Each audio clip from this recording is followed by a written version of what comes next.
오늘은 우리 하나님을 아는 지식 제10장 하나님의 지혜와 우리의 지혜라는 주제로 하나님 말씀 함께 나누어 보도록 하겠습니다. 먼저 하나님의 지혜와 우리의 지혜에 대해서 알기 전에 하나님의 속성에 대해서 잠시 살펴보고자 합니다. 우리가 다 교리를 배운 자들이니까 아시다시피 옛 개혁주의 신학자들은 하나님의 속성을 분류하는 몇 가지 범주들이 있었는데요. 대표적으로 이런 두 가지 범주로 분류를 했습니다. 비공유적 속성과 공유적 속성으로 분류를 했던 것이죠.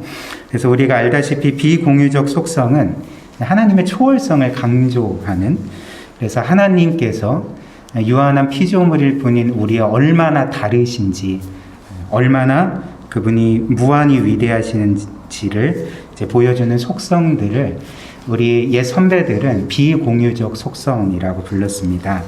그래서 비공유적 속성에는 몇 가지가 있는데, 첫 번째는 우리가 지난 시간에도 함께 살펴본 것처럼 하나님이 자신의 이름을 밝혀주실 때 나는 스스로 있는 자니라 라고 말씀해 주시지 않았습니까? 그 의미는 하나님의 독립성, 그러니까 독립성이라고 하면 좀 이해가 잘 되지 않지만, 하나님께서는 어떤 것에도 의존하지 않고 영원 전부터 홀로 계시다는 것.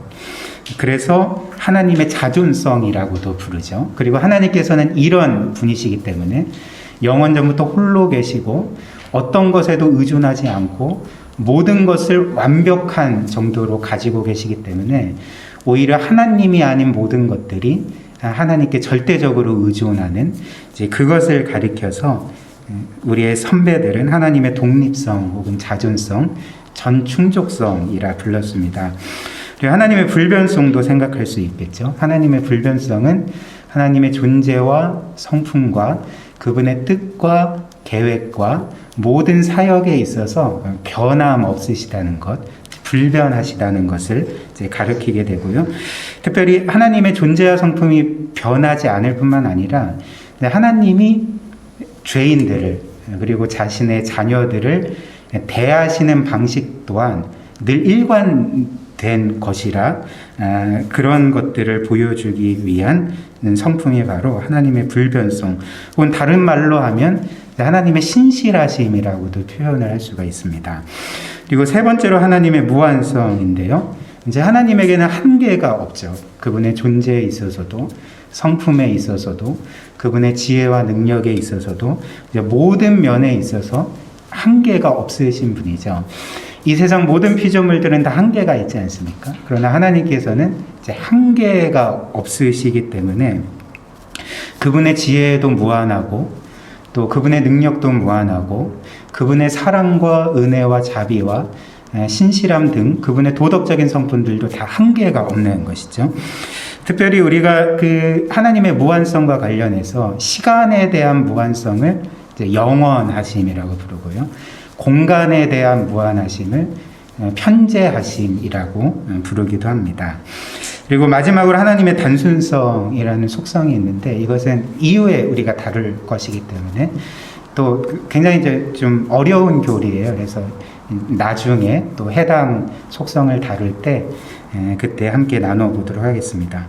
그 다음에 이제 공유적 속성이 있죠. 공유적 속성은 무엇이냐면 하나님의 비공유적 속성이 모든 피조물을 초월하는, 그러니까 모든 피조물과 전혀 공통점을 발견할 수 없는 속성이라면, 하나님의 공유적 속성은 하나님과 피조물, 특별히 사람 사이에 유비를 가진 공통점이 있는 속성들이라 할 수가 있습니다.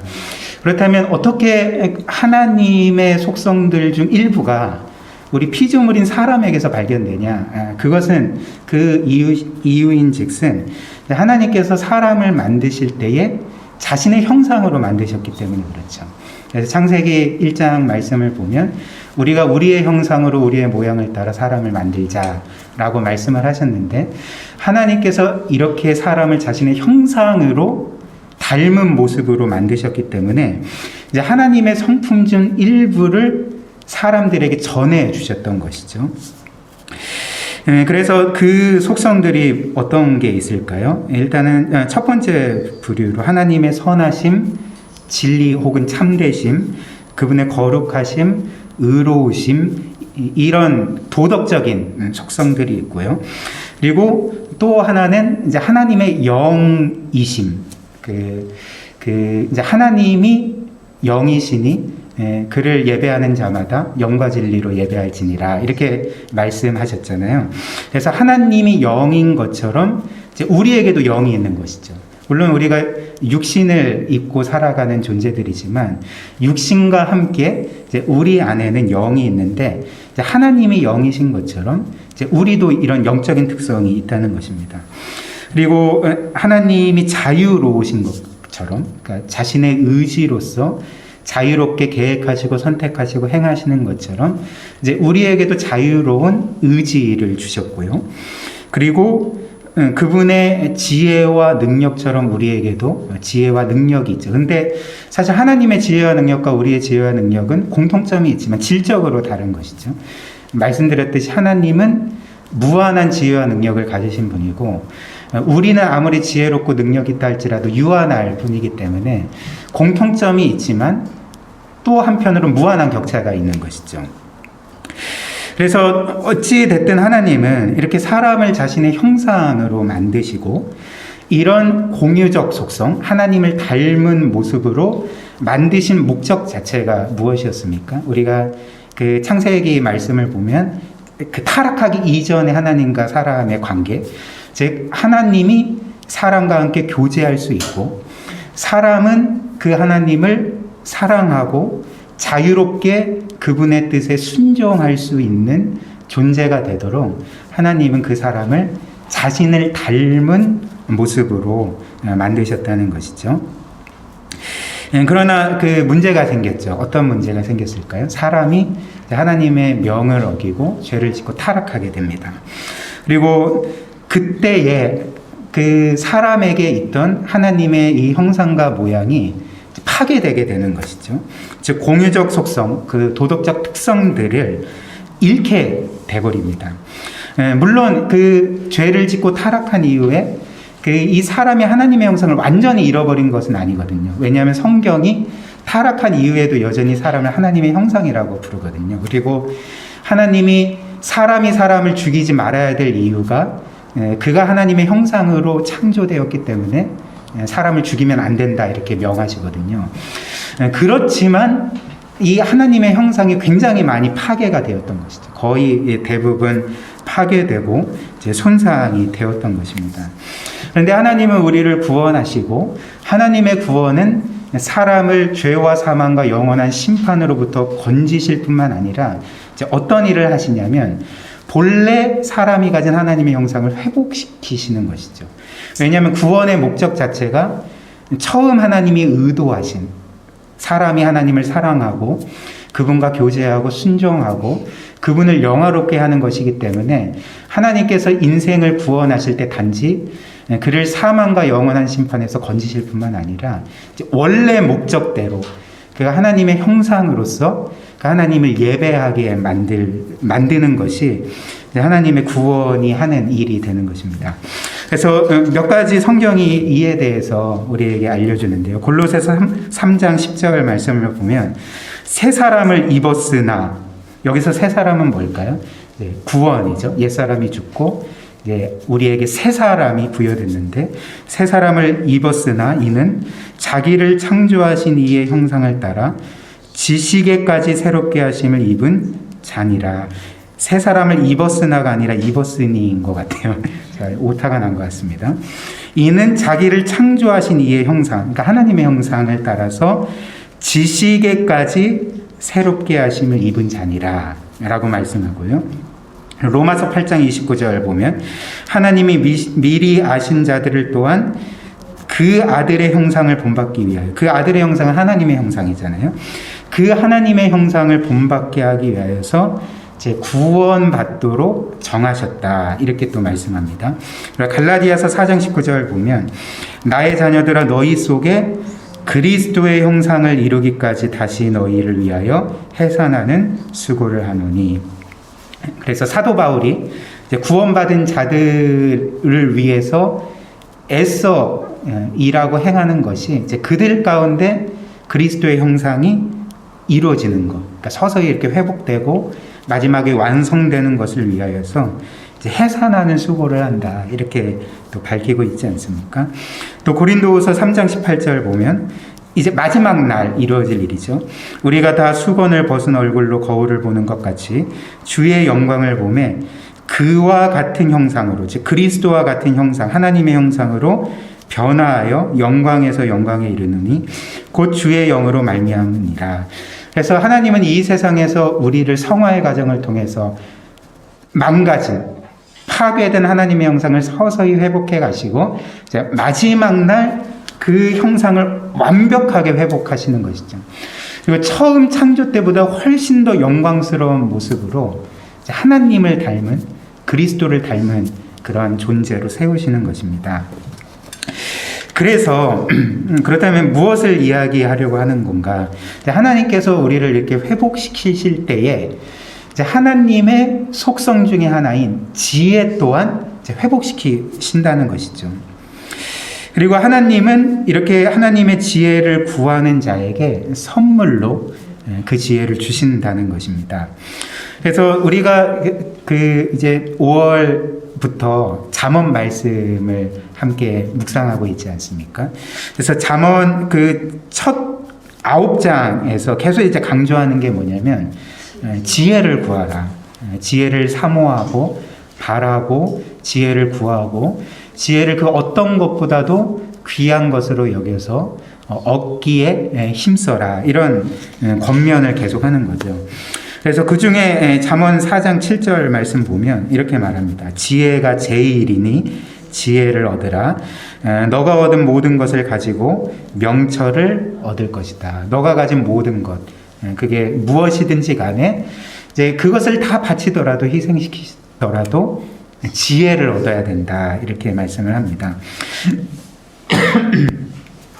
그리고 잠언 또 이후의 말씀을 보면 특별히 지혜가 인격화되어서 나오거든요. 그러니까 의인화되어서 나옵니다. 그래서 잠언 8장 34절부터 36절 말씀 보면 이렇게 말씀하는 것이죠. 누구든지 내게 들으며, 여기서 내게, 나는 누구를 가리킬까요? 지혜를 가리킵니다. 그러니까 지혜가 지금 의인화돼서 인격화돼서 지금 청중에게 말하고 있는 것이죠. 이 말씀을 듣는 자에게 말씀하고 있는 것입니다. 누구든지 내게 들으며 날마다 내 문 곁에서 기다리며 문설주 옆에서 기다리는 자는 복이 있나니 대저 나를 얻는 자는 생명을 얻고 여호와께 은총을 얻을 것임이니라. 그러나 나를 잃는 자는 자기의 영혼을 해하는 자라. 나를 미워하는 자는 사망을 사랑하는지라. 근데 놀랍게도 그 잠언 이 8장 앞쪽에 보면 이 의인화된 지혜의 정체가 나오는데요. 그 정체가 바로 창조주라는 것이죠. 그래서 잠언 8장 22절부터 31절까지 말씀 보면 이제 시간상 다 읽지는 않겠지만 이 지혜가 이 세상 만물이 있기도 전에 존재한 분으로 제시가 된다는 것이죠. 그러니까 하나님께서 이 세상 만물을 창조하기 전부터 그 하나님과 함께 하셨고, 그리고 하나님은 그 지혜를 통해서 이 세상 만물을 창조하셨다라고 이제 말씀을 하는 것입니다. 그래서 잠언 8장 30절 말씀 보면 내가 지혜가 그 곁에 있어서 창조자가 되어 날마다 그의 기뻐하신 바가 되었으며 항상 그 앞에서 즐거워하였도다 라고 말씀합니다. 이 지혜가 누구일까요? 예수 그리스도인 것이죠.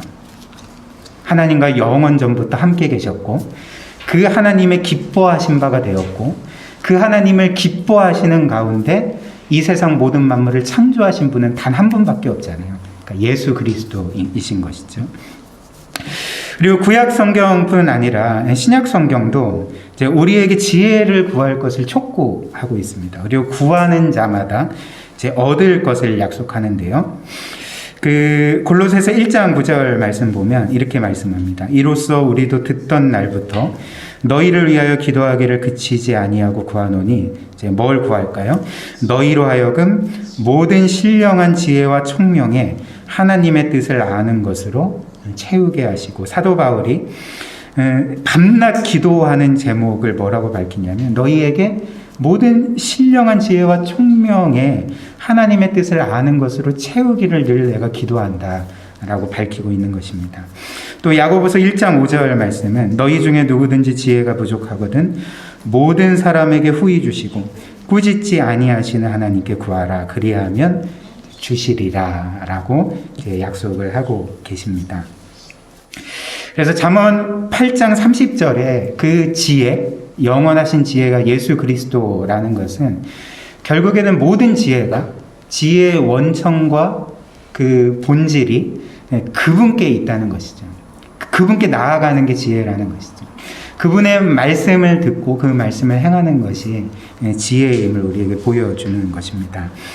그렇다면 그 성경은 우리에게 계속 지혜를 사모하고 바라고 구하라고 말하는데, 그렇다면 지혜를 얻기 위한 두 가지 선행 조건이 있는데 그것이 무엇인가 하면 이제 두 가지가 우리에게 필요하다고 이 책이 밝히고 있습니다. 첫 번째는 우리가 지혜를 얻기 위해서 해야 될 일은 하나님의 위대하심과 우리의 아무것도 아님을 깨닫는 것, 그래서 겸손해지는 것이 지혜를 얻기 위한 첫 번째 그 필수 사항이라는 것이죠.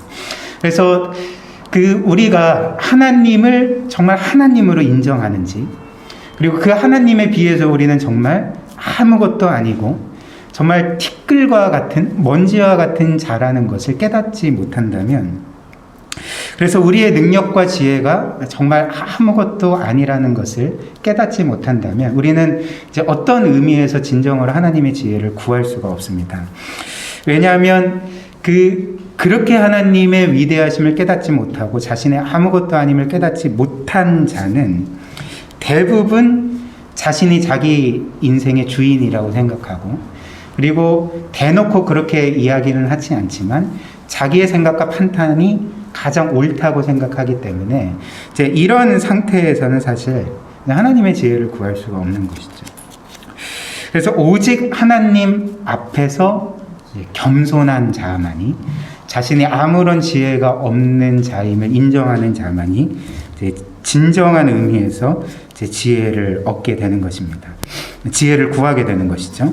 그래서 잠언 11장 2절 말씀 세번역 성경인데요.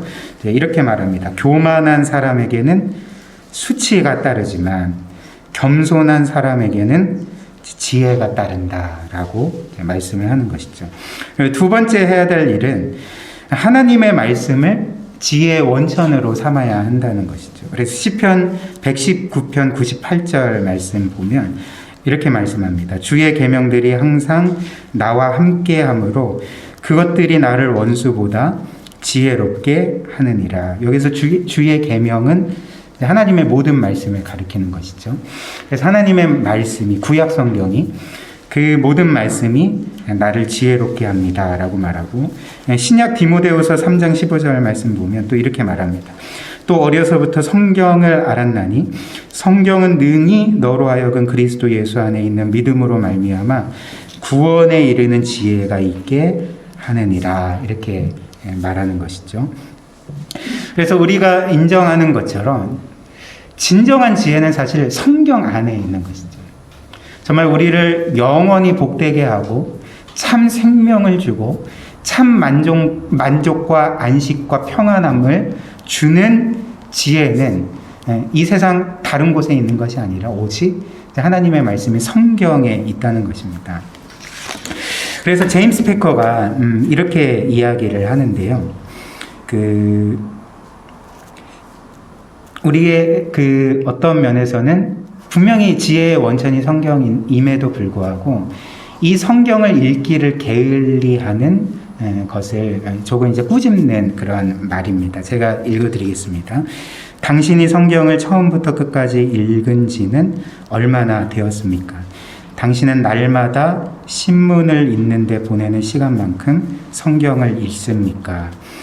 여기서 제임스 베커는 신문을 언급했는데 지금 시대에는 뭘까 생각을 해보니까 스마트폰이구나.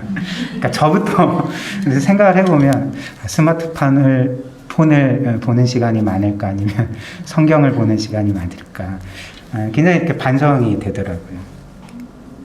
그래서 당신은 날마다 스마트폰을 보는데 보내는 시간만큼 성경을 읽습니까? 우리는 얼마나 어리석은지, 우리는 하나님이 거저 주시는 지혜를 받기 위한 수고를 하지 않기 때문에 평생 동안 어리석은 채로 남아 있습니다. 라고 이제 말하는 것이죠. 자, 그러면 이제 다음으로 우리가 이제 하나님의 이 지혜를 이제 성경에서 찾아야 된다는 것, 이제 성경 안에서 구하고 얻어야 된다는 것을 알게 되었는데요. 그렇다면 그 하나님의 지혜를 성경에서 찾을 때, 그리고 우리가 그 성경을 얻을 때에 우리는 이 점에서 주의해야 되는 게, 이제 그 어떤 사람들이 하나님의 지혜라고 생각하는 것이 실상은 지혜가 아닐 수가 있거든요. 그래서 그렇다면 하나님의 지혜는 무엇이고 하나님의 지혜가 아닌 것은 무엇인가를 다룰 필요가 있다는 것입니다. 일단 하나님이 주시는 지혜는, 그러니까 지혜가 아닌 것입니다. 하나님의 지혜가 아닌 것. 그래서 일단 하나님이 주시는 지혜는 이제 우리로 하여금 하나님의 모든 계획과 섭리와 또 우리에게 일어나는 모든 일의 인과관계와 또 그 결과 모두를 알게 하는 것이 아니라는 것이죠. 그러니까 예를 들면 이제 다음과 같은데요. 제가 만들어낸 예인데, 제임스 패커는 하나님을 아는 지식 책에서 어떤 기차역에 대한 비유를 들더라고요. 근데 이게 저에게는 막 그렇게 크게 안 다가와서 제가 좀 이렇게 좀 각색을 해보았습니다. 다 운전을 하시니까 우리가 고속도로를 달리다 보면 갑자기 이렇게 차가 막힐 때가 있잖아요. 그래서 차가 이렇게 막히고 너무 이제 막히고 거의 서 있을 정도가 되면 이게 이제 굉장히 답답해서 이게 무슨 일인가 해서 창문을 열고 이렇게 보잖아요. 앞쪽, 저만 그런가요? 이렇게 앞쪽으로 보면 사실 앞에 상황이 보입니까? 안 보입니까? 그러니까 안 보이잖아요. 그래서 이제 답답한 마음에 무슨 상황인가. 근데 아무리 고민해도 알 수가 없는 것이죠. 그래서 그런 상태에서 이제 거북이 걸음으로 오다 서다를 반복하다가 이제 어느 순간 속도가 붙고 이제 길이 뚫리기 시작하는 것이죠. 그리고 조금 가다 보면 이제 그 이유를 알게 되는 거죠. 아, 사고가 있었구나. 혹은 도로 공사를 하는구나. 제가 지난 설 때 서울 올라갔다가 내려오는 길에 내려왔다가 올라가는 길이었나? 아무튼 헷갈리는데요. 어느 고속도로, 그러니까 야간 운전을 하고 이렇게 가는 길에 갑자기 이제 느려지는 거예요, 차가. 그래서 뭔가 있구나 해서 쭉 가다 보니까 옆에 차가 불타고 있더라고요. 활활 불타고 있더라고요. 그 옆을 지나가는데 뜨겁더라고요. 그게 얼마나 센지. 그런데 어찌됐든 그 전까지는 왜 차가 막히는지, 왜 차들이 서 있는지, 왜 거북이 주행을 하는지 모르잖아요. 근데 그 지점에 도착할 때야 비로소 이런 거였구나라는 것을 알게 되지 않습니까? 그리고 그런 경우 우리가 어떤 길로 빠져야지 더 빨리 갈 수 있는가, 이런 것도 잘 모르는 거죠. 이제 교통방송을 듣지 않는 것을 가정해서요. 그런데 이 모든 것을 한 번에 알 수 있는 곳이 있는 것 같습니다. 어디일까요?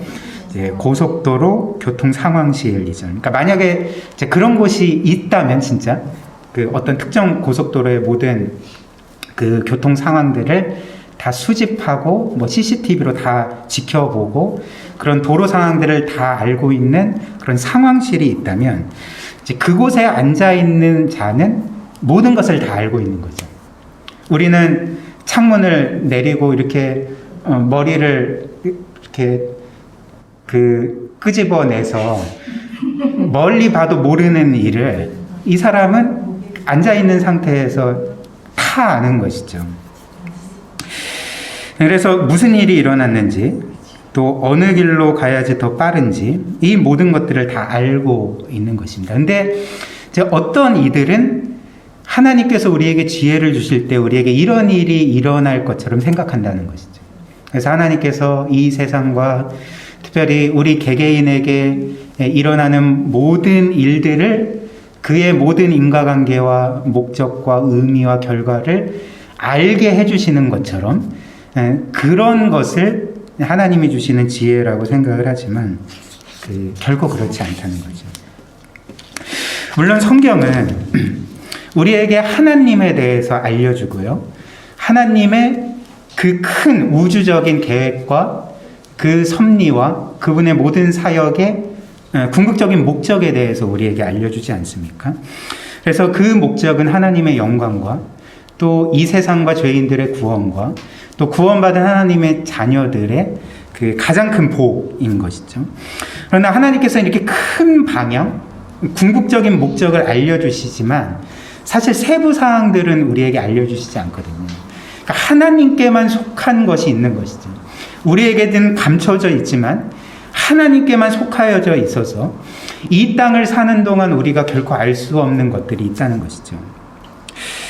그래서 만약 어떤 한 사람이 하나님이 주시는 지혜를 하나님께서 우리에게 이 세상과 우리 자신에게 일어나는 모든 일들의 이런 인과관계, 그 이유와 결과와 목적과 의미를 다 알게 해주신다고 생각을 한다면 반드시 실패하게 된다는 것입니다. 그리고 혼란에 빠지게 되는 것이죠. 그리고 대부분 이렇게 자신이 생각하고 판단한 것처럼 되지 않기 때문에 어떤 면에서는 그냥 영적인 침체에 빠지기도 한다는 것이죠. 내가 생각할 때는 나에게 이런 일이 일어나면 안 되는데, 그리고 분명히 하나님은 이 정도 시점에 나에게 좋은 결과를 건네주셔야 되는데 자기 뜻대로 자기 해석과 판단대로 되지 않으면 영적인 침체에 빠질 수도 있다는 것입니다. 그래서 제임스 패커가 뭐라고 표현을 하냐면 이 모든 것은 이제 무익한 일이다, 쓸데없는 일이다, 이런 말이죠. 그러면 하나님이 주시는 지혜는 무엇인가? 이렇게 밝히는데요.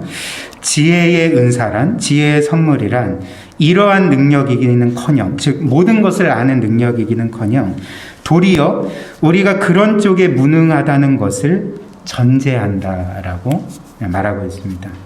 하나님이 주시는 지혜는 이렇게 모든 것을 아는 능력이 아니라 오히려 우리의 무능과 무지를 인정하는 것이라는 것이죠. 우리의 한계를 인정하면서 그래서 매일 매 순간 선하시고 지혜로우신 그 하나님의 그 선하심과 지혜와 그분의 주권을 신뢰하고 의지하는 것이 도리어 지혜라는 것입니다.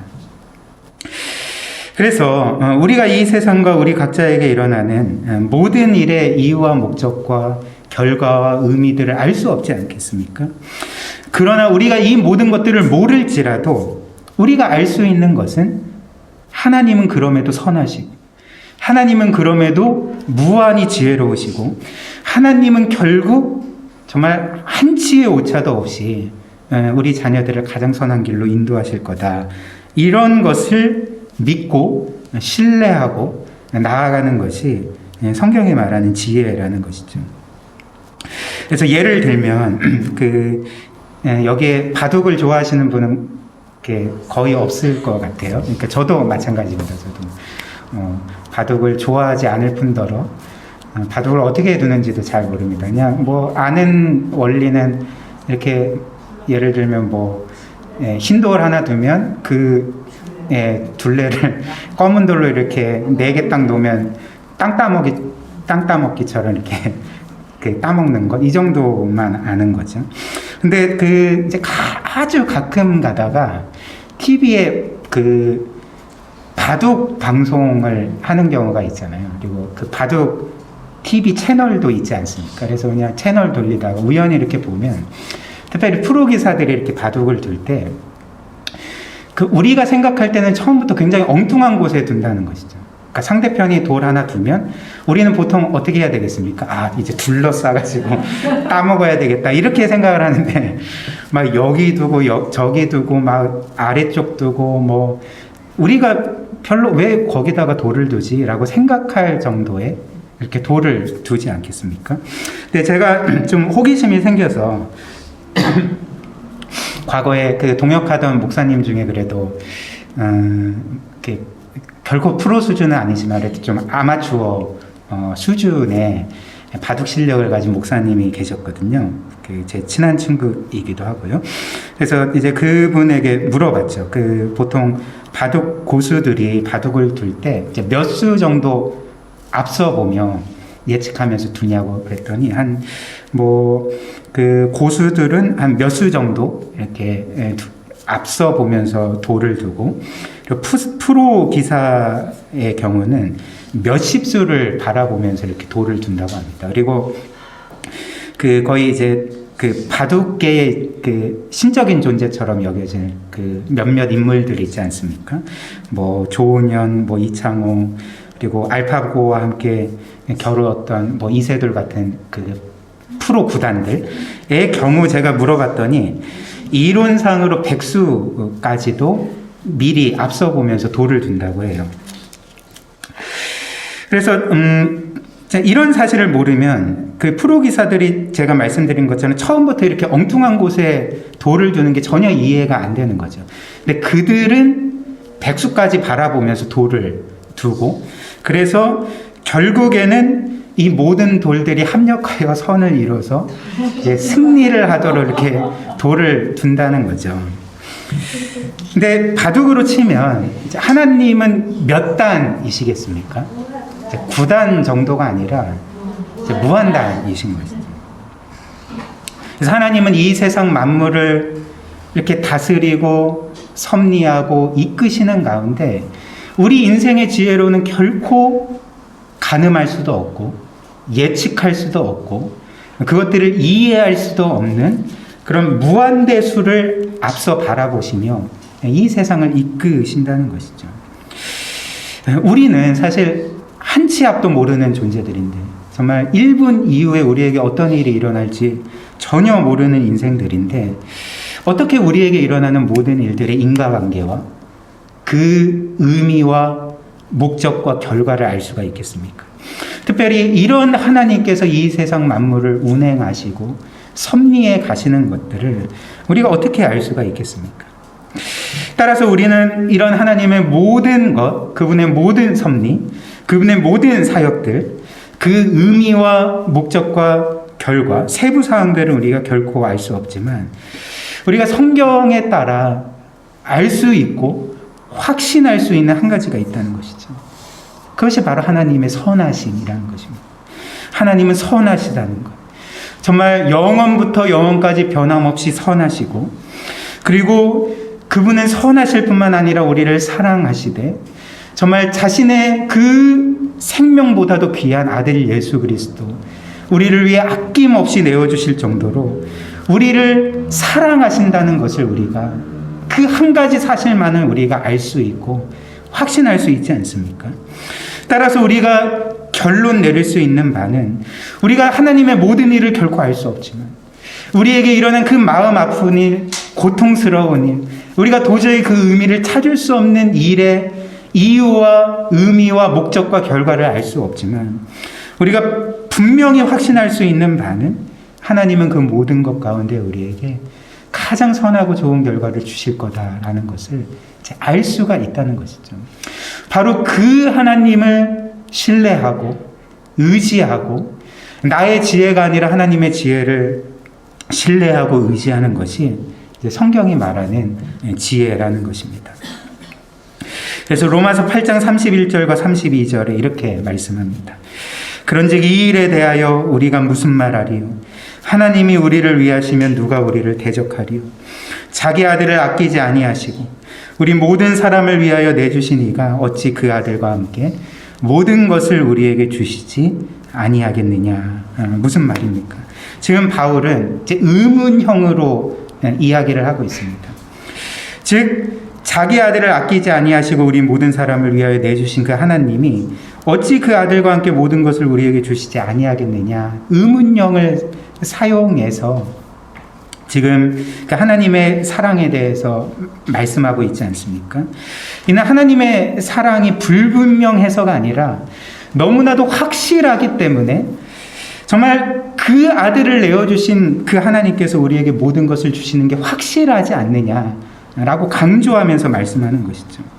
이어서 사도 바울이 말하는 바가 하나님이 우리를 이처럼 사랑하신다면 계속 의문형으로 하나님의 사랑을 또 표현하고 있습니다. 누가 우리를 고발할 것인가? 누가 우리를 정죄하리요? 누가 우리를 그리스도의 사랑에서 끊을 수 있으리요라고 말합니다. 무슨 말을 하고 싶은 것입니까? 우리를 고발할 자가 결코 없다는 것이죠. 우리를 정죄할 자가 결코 없다는 것이죠. 우리를 그리스도의 사랑에서 끊을 자가 결코 없다는 것입니다. 약속하신 것처럼 그 아들과 함께 모든 것을 우리에게 반드시 주실 것이다 라고 약속하고 있는 것입니다. 사랑하는 우리 고유교회 성도 여러분, 바로 이것을 믿고 하나님의 그 선하심과 사랑과 우리를 향한 그분의 신실하심과 정말 우리의 지혜가 아니라 그 하나님의 완전한 지혜를 신뢰하고 의지하고 그분이 인도하시는 대로 믿음으로 살아가는 것이, 또 순종하며 살아가는 것이 바로 성경이 말하는 하나님의 지혜, 우리에게 주시는 지혜라는 것입니다. 마지막으로 잠언 9장 10절인데요. 여호와를 경외하는 것이 지혜의 근본이요 거룩하신 자를 아는 것이 명철이니라. 우리가 이 여호와를 경외하는 것, 즉 전적으로 그분을 신뢰하는 것, 의지하는 것, 우리의 무능과 무지를 인정하고 그 하나님의 완전하심을 의지하고 순종하는 것이 하나님을 경외하는 것일 것입니다. 이것이 바로 지혜의 근본입니다.